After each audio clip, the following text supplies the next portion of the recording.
الحمدللہ رب العالمین والعاقبۃ للمتقین والصلاۃ والسلام علی سید الانبیاء والمرسلین اما بعد فاعوذ باللہ من الشیطان الرجیم بسم اللہ الرحمن الرحیم قال اللہ تبارک و تعالی یا ایہا الذین آمنوا کتب علیکم الصیام کما کتب علی الذین من قبلکم لعلکم تتقون صدق اللہ العلی العظیم قال رسول اللہ صلی اللہ تعالی علیہ وآلہ وبارک وسلم زینوا مجالسکم بذکر علی ابن ابی طالب کرم اللہ تعالی وجہہ الکریم۔ میرے دوستوں، عزیز ساتھیوں، السلام علیکم ورحمۃ اللہ وبرکاتہ۔ آئیے آج کی اس مجلس کا آغاز کرنے سے قبل ہم تمام مل کر ہمارے آقا و مولا روحی فدا جناب محمد الرسول اللہ صلی اللہ تعالی علیہ وآلہ وبارک وسلم کی بارگاہ میں بآواز بلند درود پاک پڑھیے۔ اللہم صلی علی سیدنا نبینا شفیعنا حبیبنا و مولانا محمد وعلی آل سیدنا و مولانا محمد بارک وسلم صلاۃ و سلام علیک یا سیدی یا حبیبی یا رسول اللہ صلی اللہ تعالی علیہ وآلہ وبارک وسلم۔ ایک مرتبہ رسول اور آل رسول کی بارگاہ میں درود پاک پڑھیے۔ اللہم صلی علی سیدنا نبینا شفیعنا حبیبنا و مولانا محمد وعلی آل سیدنا و مولانا محمد بارک وسلم صلاۃ و سلام علیک یا سیدی یا حبیبی یا رسول اللہ صلی اللہ تعالی علیہ وآلہ وبارک وسلم۔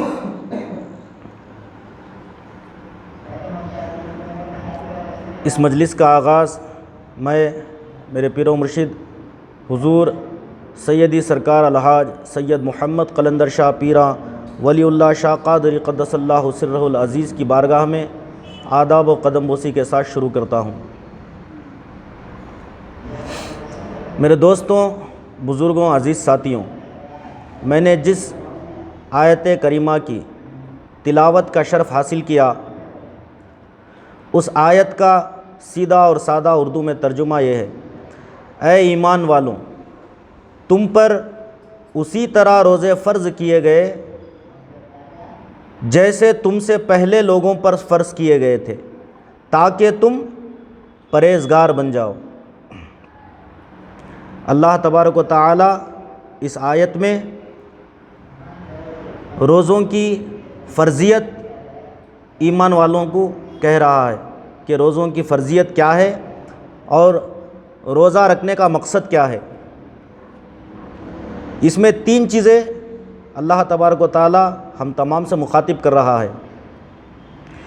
ایک تو روزے کی فرضیت، اور دوسری چیز ہے جیسا ہم لوگوں پر روزے فرض کیے گئے ہیں، ہم سے پہلے پچھلی امتوں پر بھی روزے فرض کیے گئے تھے، اور تیسری چیز ہے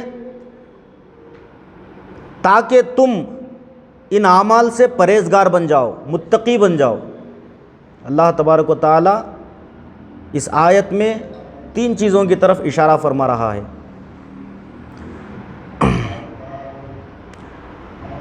میرے دوستوں،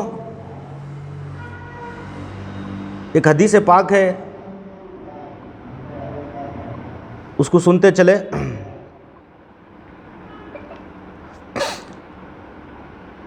کہ ماہ رمضان المبارک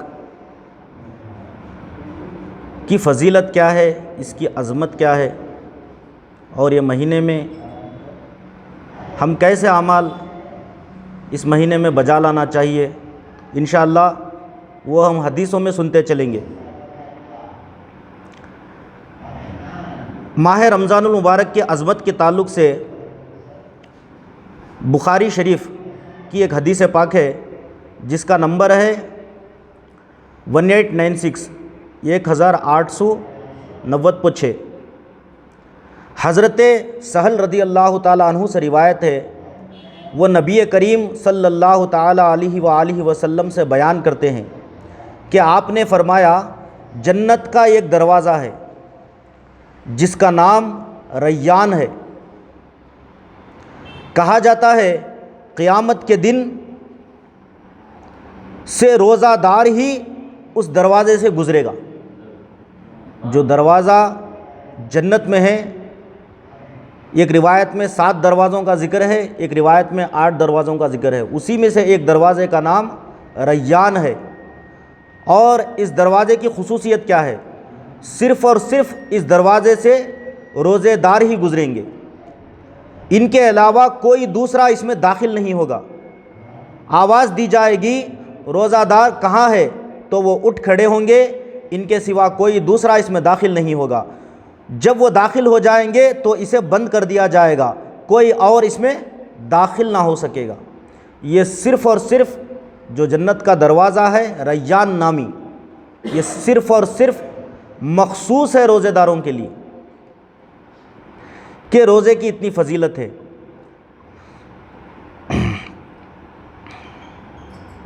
اور حضرت امام جعفر صادق علیہ السلام کا روزوں کے تعلق سے کیا کہنا ہے؟ روزے داروں کے تعلق سے، جو روزہ رکھتے ہیں ان کے تعلق سے حضرت امام جعفر صادق علیہ السلام فرماتے ہیں کہ اصل جو روزہ دار ہے اس کا سونا بھی عبادت ہے۔ حضرت امام جعفر صادق علیہ السلام کا فرمان ہے، اصل جو روزہ دار ہے اس کا سونا بھی عبادت ہے اور اس کی خاموشی تسبیح ہے، اور اس کا عمل قابل قبول ہے۔ جو بھی وہ جائز عمل کرتا ہے حالت روزہ میں، اس کی گارنٹی ہے وہ عمل قابل قبول ہے، اور اس کی دعا مستجاب ہے، یعنی جو بھی وہ دعا کرے گا اللہ تبارک و تعالیٰ اسے اس دعا کو قبول فرما دے گا۔ مستجاب الدعوات اسی کو کہتے ہیں کہ جو بھی شخص اللہ کے پاس دعا کرتا ہے اللہ تبارک و تعالیٰ فوراً جو اس کی دعا قبول فرما دیتا ہے، اس دعا کو مستجاب کہتے ہیں۔ تو حضرت امام جعفر صادق علیہ السلام یہ عظمت روزہ داروں کے تعلق سے فرما رہے ہیں۔ میرے بھائیوں، ایک مرتبہ درود پاک پڑھیے، اللہم صلی علی سیدنا نبینا شفیعنا حبیبنا و مولانا محمد وعلی آل سیدنا و مولانا محمد بارک وسلم، صلاۃ و سلام علیک یا سیدی یا حبیبی یا رسول اللہ صلی اللہ تعالی علیہ وآلہ وبارک وسلم۔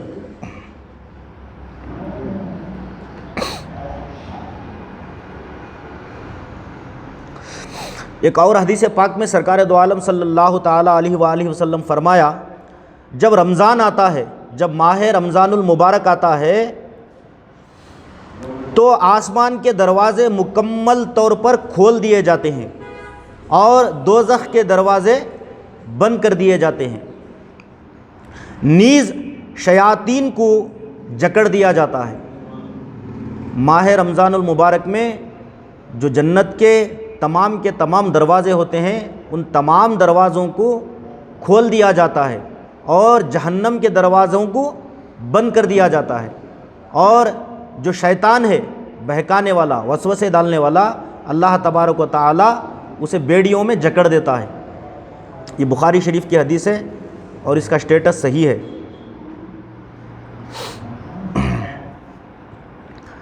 اور ایک حدیث پاک ہے، حضرت ابو ہریرہ اس کے راوی ہے، انہوں نے کہا کہ نبی کریم صلی اللہ علیہ وآلہ وسلم نے فرمایا، جو شخص جھوٹ اور فریب کاری ترک نہ کرے، یعنی جھوٹ اور فریب ترک نہ کرے، اس کو چھوڑے نہ، تو اللہ تبارک و تعالی اس کی ضرورت نہیں کہ وہ روزے کے نام سے اپنا کھانا پینا چھوڑ دے۔ تو اللہ تبارک و تعالیٰ کو یہ ضرورت ہی نہیں ہے کہ وہ روزے میں بھوکا رہے، کھانا پینا چھوڑ دے۔ کس شخص کے لیے؟ جو جھوٹ اور فریب سے باز نہیں آتا۔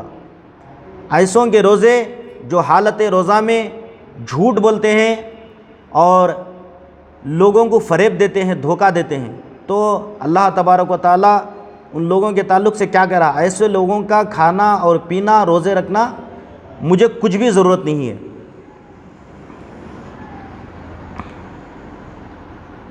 اور سحری کے تعلق سے ایک حدیث پاک ہے،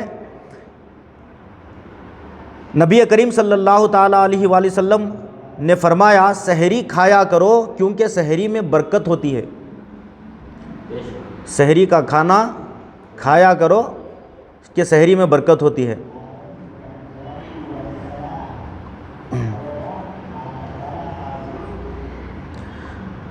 اور روزوں کے تعلق سے ایک اور حدیث پاک ہے، اس سے قبل ایک مرتبہ درود پاک پڑھیے، اللہم صلی علی سیدنا نبینا شفیعنا حبیبنا و مولانا محمد بارک وسلم، صلاۃ و سلام علیک یا سیدی یا حبیبی یا رسول اللہ صلی اللہ تعالیٰ علیہ وآلہ وبارک وسلم۔ حضرت ابو امامہ رضی اللہ تعالیٰ عنہ فرماتے ہیں میں نے عرض کیا یا رسول اللہ صلی اللہ علیہ وآلہ وسلم مجھے کسی عمل کی رہنمائی کرے، تو آپ صلی اللہ علیہ وسلم نے فرمایا روزے رکھا کرو کیونکہ اور کوئی عبادت اس کے برابر نہیں ہے۔ سرکار دو عالم فرماتے ہیں روزوں سے بڑھ کر اس کے لیول کی عبادت کوئی نہیں ہے۔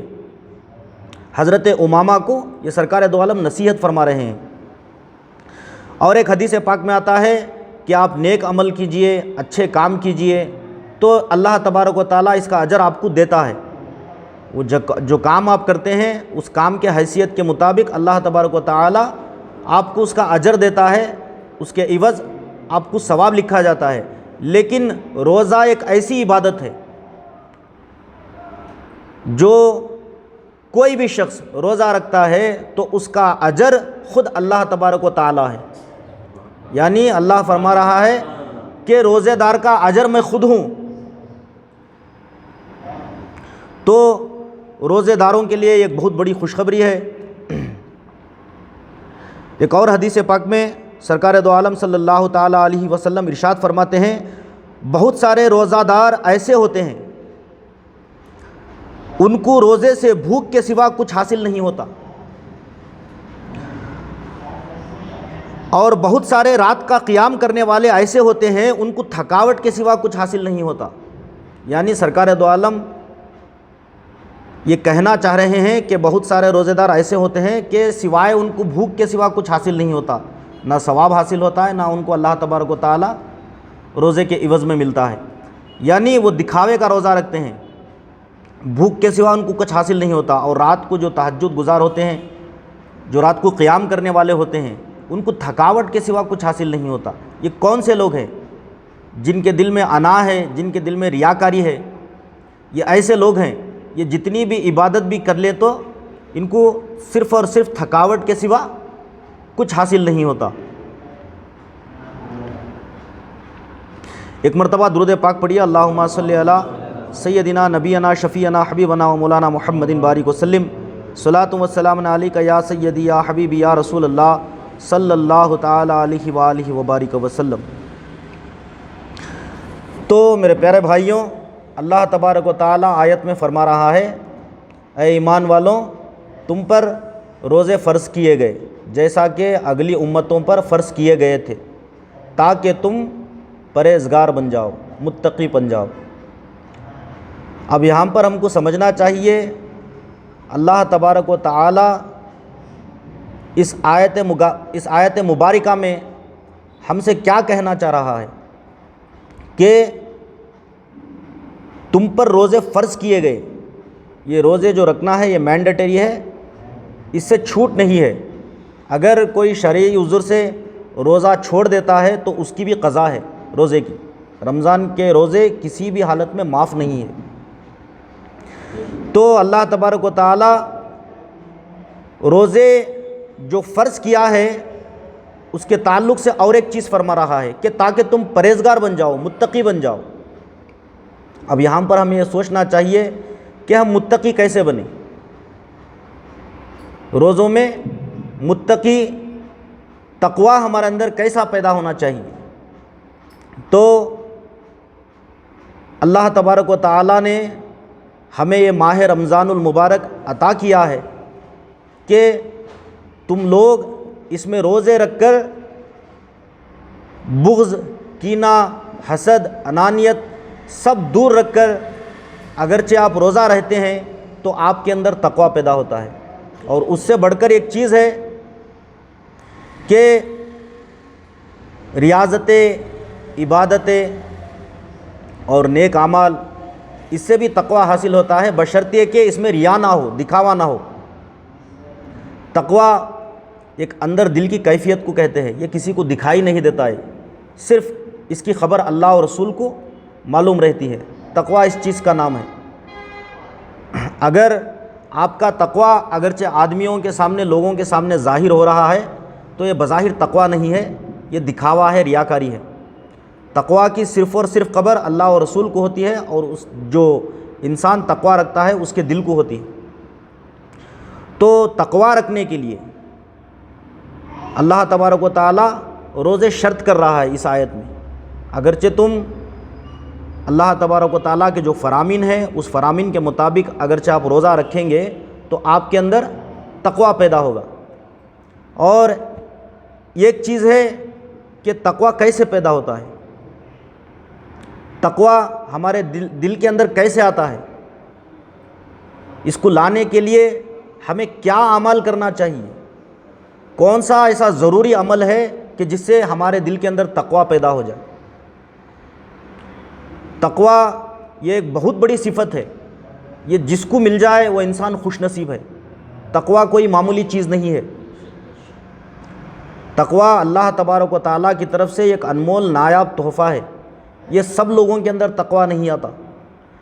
اگرچہ ہم کو تقوی حاصل کرنا ہے تو اس کے لیے ضروری کیا ہے، تو آئیے میں آپ کو بتاتا چلوں کہ حضور مولا کائنات علی ابن ابی طالب علیہ السلام کا ایک لقب ہے، مولا کا ایک لقب ہے، وہ لقب کیا ہے؟ امام المتقین۔ مولا کا لقب ہے امام المتقین، متقیوں کے امام، یعنی جو کوئی بھی اس دنیا میں متقی ہے ان کے امام کون ہے؟ مولا کائنات علی ابن ابی طالب علیہ السلام۔ تو ہمارے دل کے اندر تقوی کیسے آتا ہے؟ یہ شرط ہے کہ مولا کائنات امام علی علیہ السلام کے بتائے ہوئے راستے پر چلے اور ان سے بے لوث، بغیر دکھاوے کی ان سے محبت کرے، ان سے مودت کرے۔ تو یہ ایسے چیزیں ہیں جو یہ چیزیں ہمارے اندر تقوی پیدا کر دیتی ہیں، کیونکہ مولا متقیوں کے امام ہے، اور مولا کی جو اقتدا کرتا ہے وہ بھی متقی ہوتا ہے۔ اصل معنوں میں جو مولا کی اقتدا کرتا ہے وہ بھی متقی ہوتا ہے۔ اسی لیے مولا کا لقب ہے کہ امام المتقین، کہ متقیوں کے امام ہیں۔ اور امام غالباً امام باقر علیہ السلام کا قول ہے، رمضان کے تعلق سے آپ فرماتے ہیں کہ ایسا برکتوں، نعمتوں، عظمتوں والا مہینہ ہے کہ کاش یہ ہم سے رخصت نہ ہو۔ یعنی مولا یہ اظہار کر رہے ہیں کہ یہ اتنا برکتوں والا، رحمتوں والا مہینہ ہے، کاش یہ ہم سے رخصت نہ ہو۔ اس کی عظمتیں اتنی ہیں، کیونکہ آپ دوسرے مہینوں میں اگر قرآن پاک کی تلاوت کریں گے نا تو اس کا ثواب جتنا ملنا چاہیے اتنا ہی ملے گا، یعنی ایک درجہ ہی آپ کو ثواب ملے گا۔ رمضان المبارک ایسا مہینہ ہے، اگرچہ ایک سورت آپ قرآن پاک کی پڑھتے ہیں تو اللہ تبارک و تعالیٰ اس کا 10 گنا ثواب لکھتا ہے۔ ایک نماز آپ ادا کرتے ہیں، چاہے نوافل ہو، چاہے واجبات ہو، چاہے فرض ہو، جو کوئی بھی نماز آپ ادا کرتے ہیں اس کا ثواب ایک نہیں بلکہ ایک کے سوا 10 گنا ثواب آپ میں لکھا جاتا ہے۔ اسی لیے زیادہ سے زیادہ لوگ رمضان میں زکوٰۃ ادا کرتے ہیں، کیونکہ ثواب ڈبل ہو جائے۔ اور اس میں بھوکوں کو کھانا کھلاتے ہیں، روزداروں کو افطاری کراتے ہیں۔ یہ سبھی سبقت کیوں لے جاتے ہیں؟ کیونکہ رمضان المبارک ہے ہی ایسا مہینہ کہ جو بھی آپ کام کرتے ہیں اللہ تبارک و تعالیٰ اس کام کے عوض آپ کو 10 گنا ثواب عطا فرماتا ہے۔ یہ اتنا برکتوں والا مہینہ ہے۔ اور اس مہینے میں ایک رات آتی ہے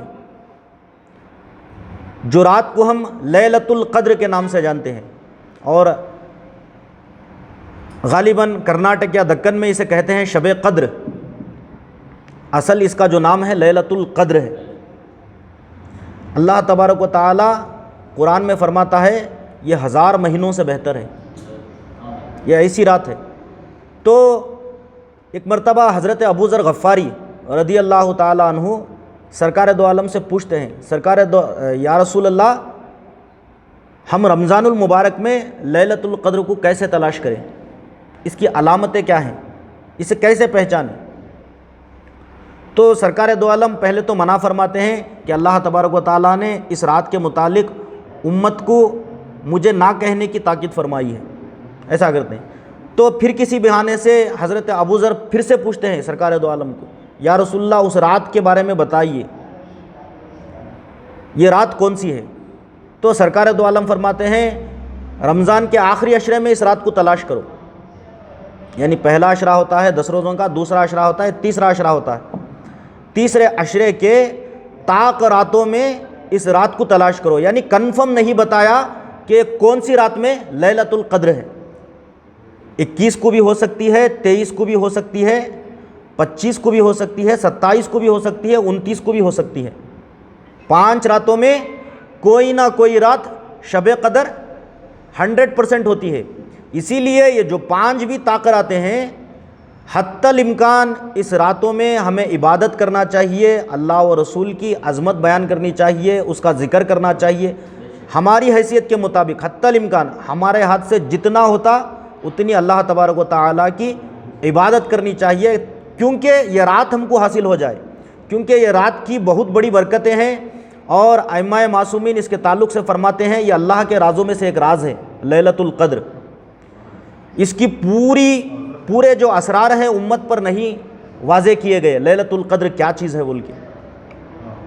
لیلۃ القدر بہت ہی عظمتوں والی، رحمتوں والی، برکتوں والی رات ہے، اور ایک روایت میں آتا ہے کہ اسی رات میں قرآن پاک کو مکمل کیا گیا لیلۃ القدر میں، یعنی قرآن پاک تو ایسا تو نازل ہوتے رہا سرکار دو عالم پر، وہی دوسرے مہینوں پر بھی آتی رہی، لیکن جو اس کا مکمل ہونے کا واقعہ ہے قرآن عظیم کا، قرآن کریم کا، یہ اس رات میں مکمل ہوا ہے جس رات کو لیلۃ القدر کہتے ہیں۔ لیلۃ القدر بہت بڑی برکتوں والی، رحمتوں والی اور خزانوں والی رات ہے یہ۔ اس میں ایسے ایسے خزانے چھپے ہوئے ہیں کہ امت کو پوری طریقے سے یہ لیلۃ القدر کے بارے میں بتایا نہیں گیا۔ یہ ایسی رات ہے، یہ مخفی رات ہے، اور اس رات کو صرف اور صرف جو بھی عارف کامل ہوتے ہیں، جو معرفت رکھتے ہیں اللہ تبارک و تعالیٰ کی اور ان کے مقرب بندوں کی اور پنجتن پاک علیہم السلام کی، ان کو یہ رات کا علم ہوتا ہے۔ اسی لیے بزرگان دین اس رات کا اہتمام فرمایا کرتے تھے، اور اس رات میں عبادتیں، اللہ تبارک و تعالیٰ کا ذکر کیا کرتے تھے۔ تو ہماری بھی یہ کوشش رہنا چاہیے کہ اس رات کو ہم حتی الامکان ہمارے سے جتنا ہو سکے عبادت میں گزارے۔ 5 راتیں بھی جتنی بھی طاق راتیں ہیں یہ خدا کی عبادت میں، خدا کے ذکر میں، خدا کی حمد و ثنا میں گزاریں گے تو انشاءاللہ تبارک و تعالیٰ اس لیلۃ القدر کی برکتیں ہمیں بھی حاصل ہو جائیں گی۔ ایک مرتبہ درود پاک پڑھیے، اللہم صلی علی سیدنا نبینا شفیعنا حبیبنا و مولانا محمد وعلی آل سیدنا و مولانا محمد بارک وسلم، صلاۃ و سلام علیک یا سیدی یا حبیبی یا رسول اللہ صلی اللہ تعالی علیہ وآلہ وبارک وسلم۔ آخری ایک بات ہے، وہ بات بتا کر میں یہ بیان ختم کرتا ہوں۔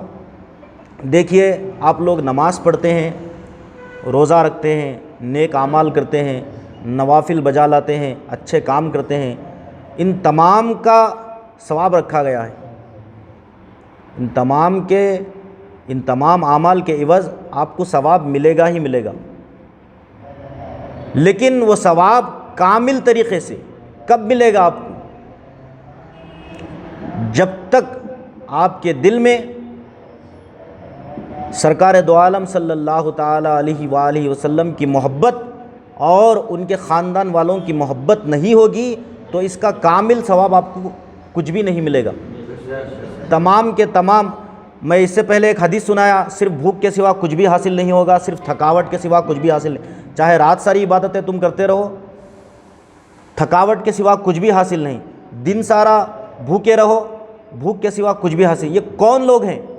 یہ وہی لوگ ہیں جن کے دل میں اہل بیت علیہم السلام کی محبت نہیں ہے۔ میرے بھائیوں، تقویٰ پیدا ہونے کے لیے ایمان ضروری ہے، بغیر ایمان کے تقویٰ پیدا نہیں ہوتا۔ اور ایمان کون ہے؟ سرکار دو عالم نے